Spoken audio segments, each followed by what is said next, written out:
Tom, this is where the two vehicles were traveling on West Park Drive here. They both pulled into this Shell station. Now, the driver tells us he has filed a police report, and he says police told him this is not the first time they've heard of this happening. But in this case, the driver was able to hand over some dash cam video.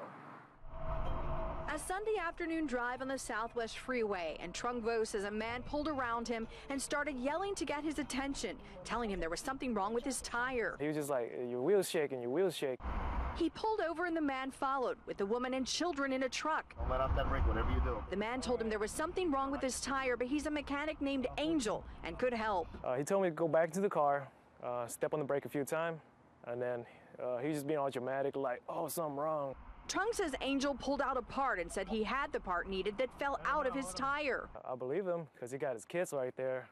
He got his two little girls and one little boy. The 388, text him up to 401, that's all. Then the man asked to be paid $400 for the part, so he drove to an ATM to pay him. I feel like I got played, man. As Vo left, he says he got an uneasy feeling and believes he had been scammed. He's filed an HPD report and shared his dash cam video. He says he never saw the man use any tools. He had all the lines ready, you know. He got the kids, like he told his kids what to do. Because at one point the kids told me, he was like, oh, look, the car's not shaking anymore.